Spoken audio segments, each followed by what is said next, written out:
तो ले ही लेंगे। ये ले ले, अमरूद काटे हैं मैंने। अस्सलाम वालेकुम जी, welcome back to my channel. कैसे हैं आप सब? अभी हम लोग जा रहे हैं जावियर के स्कूल की कुछ नोटबुक्स वगैरह लेने के लिए, जो कि उस दिन मिस हो गई थी। एकदम से पता नहीं चल रहा कौन सी चीज़ चाहिए और कौन सी नहीं। तो बस अभी हम लोग निकल रहे हैं। जावियर स्कूल से आ गया है। सुबह बारिश हुई है बहुत। टिकट ये ले भाई, ताला लेके आ रही हूँ। जावियर अली, आज हमने सोचा कि कुछ अपने लिए भी देखेंगे। 2 दफ़ा मार्केट गए हैं, लेकिन हम लोग कपड़ों वाली शॉप पे जाना चाह रहे थे पर जाया नहीं गया। आज विज़िट करेंगे। आ जाओ भाई, आ जाओ। ये पकड़ा रहे ये मैंने काट के रखे हैं रास्ते के लिए। मैं ले लेती हूँ, ठीक है ना? मेरे पानी पीना होता है सारा दिन। बोलो ले लो। जो चीज़ जल्दी लगे आपको।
जी जनाब, तो आपने देखा किस तरह से बाज़ारों में रश भी है और जब ज़रूरत की चीज़ लेनी पड़ती है तो आना ही पड़ता है। जावियर की नोटबुक्स लेने के लिए हम लोग आए थे, लेकिन नोटबुक्स वहाँ से मिली नहीं। उन्होंने बोला स्कूल से मिलेंगी। अब हमें कुछ आइडिया नहीं था। अब आहिस्ता आहिस्ता सब बातें समझ में आएंगी। और फिर इसके बाद हम लोग आगे कपड़े की शॉप पे यहाँ से कुछ विंटर कलेक्शन चेक करनी थी कि अच्छी लीलन में कैसे कपड़े आए हुए हैं।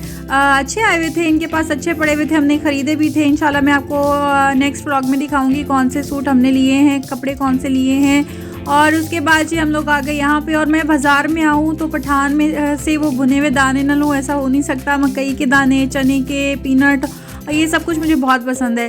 तो अगर यहाँ पे आप देख सकते हैं, थोड़ा सा मैं आपको झलक दिखा रही हूँ। यहाँ पे ये वाला ड्रेस हमने लिया है, इसके साथ लेस मैच की है और नानी का सूट लिया है। इस तरह से कुछ चीज़ें ली हैं। तो प्रॉपर शॉपिंग का जो व्लॉग है ना, मैं एक अलग से बनाऊँगी इंशाल्लाह। और यहाँ पे हम लोग वेट कर रहे थे मामू का। मामू असर की नमाज़ पढ़ने चले गए थे और यहाँ रसमलाई देख के मेरे मुँह में पानी आ रहा था, क्योंकि नवाब स्वीट्स वालों की रसमलाई बहुत फेमस है, बहुत कम मीठे में होती है ये। तो मैंने अम्मी को भेजा कि आप मेरे लिए लेकर आएँ। अम्मी और जावी गए थे लेने के लिए। अच्छा,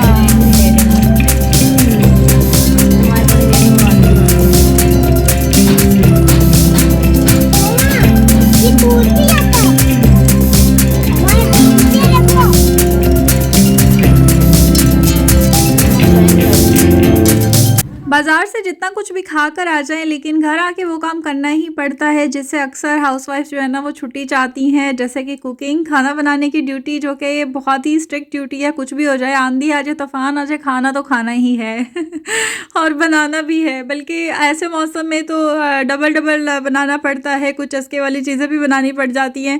तो खैर मौसम तो बहुत अच्छा था। और आज हम बना रहे हैं निहारी। चिकन निहारी की रेसिपी मैंने आपके साथ प्रॉपर शेयर भी की है, लेकिन यहाँ पे थोड़ा थोड़ा सा आपको पता चल जाएगा, थोड़ा सा हम चेंज करेंगे। और यहाँ पे आज जो है ना चिकन निहारी बनाते हुए मेरे से थोड़ा सा ब्लंडर भी होगा, क्योंकि मेरा जो कैमरा था ना वो एडजस्ट नहीं हो रहा था। और उसको एडजस्ट करने के चक्करों में मेरी जो प्याज है ना वो थोड़ी सी डार्क हो गई थी। लेकिन फिर भी कोई मसला नहीं है, क्योंकि इसको हमने डार्क ही करना होता है। बट थोड़ी ज़्यादा डार्क हो गई थी। अगर आपको जली हुई प्याज की स्मेल आ जाए ना, तो इसका मतलब है कि वो वेस्ट हो जाएगी, आप उसको वेस्ट कर दिया करें। लेकिन अगर जली हुई खुशबू ना आ रही हो ना, स्मेल ना आ रही हो, तो फिर आप उसको इस्तेमाल कर सकते हैं। तो एनीवेज ये प्याज तो मैंने निकाल लिए थे उसमें से। और उसके बाद हमने मसाले डाले हैं, पिसे हुए मसाले हैं, लाल मिर्च है, धनिया पाउडर, ज़ीरा पाउडर है। इसके बाद नमक हस्बी ज़रूरत थोड़ा सा डाला है मैंने। तो ये निहारी मसाले का जो पैकेट है ये कई दफ़ा यूज़ हो जाता है। हाफ़ से कम पैकेट मैंने इसमें शामिल किया है। 1 किलो के करीब चिकन ली थी मैंने। अब इसको अच्छी तरह से थोड़ा-सा भून लेंगे और उसके बाद हम इसमें शामिल कर देंगे पानी। और आज जो निहारी बनाई ना, इसमें मैंने दही भी शामिल किया, लेकिन ये वाली निहारी बहुत ही मज़े की बनी थी। क्योंकि कैमरा एडजस्टमेंट के चक्करों में काफ़ी चीज़ें जो है ना मेरे से ख़राब हो रही थी, जैसे कि दही डालना मैं भूल गई, लेकिन दही डालने का कोई नुकसान नहीं हुआ क्योंकि निहारी वैसी की वैसी बनी थी, बल्कि उससे ज़्यादा अच्छा टेस्ट आया था। उसके बाद जी हमने इसमें पानी शामिल करके इसको रख देना हल्की आंच पे पकने के लिए। अच्छी तरह से कोई 10 मिनट तक इसको हमने कुक करना है। जब ऑयल ऊपर आ जाएगा तो बाकी का काम फिर करना है। और आज मैंने ड्रॉअर में से सारे जो है ना ये चम्मच वगैरह निकाल के वॉश करके रखे थे और उसको अच्छी तरह से साफ़ किया था। ये प्रॉपर एक वीडियो भी हम बनाएंगे कि किस तरह से हमने अपनी किचन की सेटिंग की हुई है, सारे जो है इसमें सीज़र, नाइफ़ और इस तरह से चीज़ें कैसे सेट की हैं, तो ये मैं आपको दिखाऊंगी इंशाल्लाह। आज तो बस ऐसे ही मैंने निकाल के रखा था क्योंकि मुझे लग रहा था कि काफ़ी टाइम हो गया, इनको वॉश कर लेना चाहिए। ये लें जी। इसके बाद हम इसमें आटा घोल के रखा हुआ है। 2 बड़े खाने के चम्मच मैंने मिक्स किए थे। अब अच्छा, एक हाथ में मेरे कैमरा था और एक हाथ से मैं डाल रही थी, साथ साथ मिक्स करना होता है वरना इसमें लम्प्स बन जाते हैं। तो अभी भी ऐसा ही होगा, बट अगर ऐसा कुछ हो जाता है ना तो आपने घबराना नहीं है क्योंकि हर चीज़ का सलूशन होता है। अब इसको भी हम ख़त्म कर देंगे। आप देख सकते हैं गुठलियाँ बनी हुई थी, लेकिन अब यहाँ पे बिल्कुल गायब हो चुकी हैं। आपने इस तरह से अच्छी तरह, जिस तरह अंडा फेंटते हैं अच्छी तरह से आपने इसको मिक्स करना है शोरबे वाली साइड को। और ये देख लें जी बिल्कुल इक्वली हो गया है।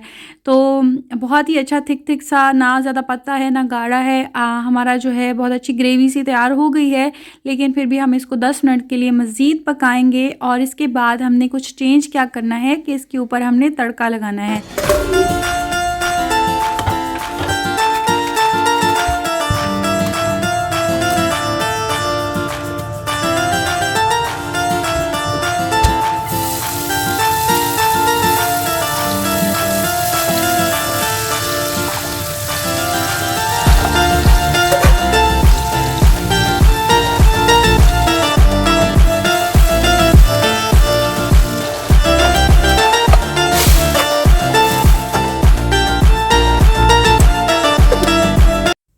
जी, तो ये था आज का हमारा व्लॉग। उम्मीद है आपको पसंद आया होगा। अगर आपको वीडियो अच्छी लगी है तो वीडियो को लाइक कर दीजिएगा। चैनल पर नए हैं तो चैनल को सब्सक्राइब कर दीजिएगा। दुआओं में याद रखिएगा। मिलेंगे नई रेसिपी और नई व्लॉग के साथ। तब तक दीजिए इजाज़त। अल्लाह हाफिज़।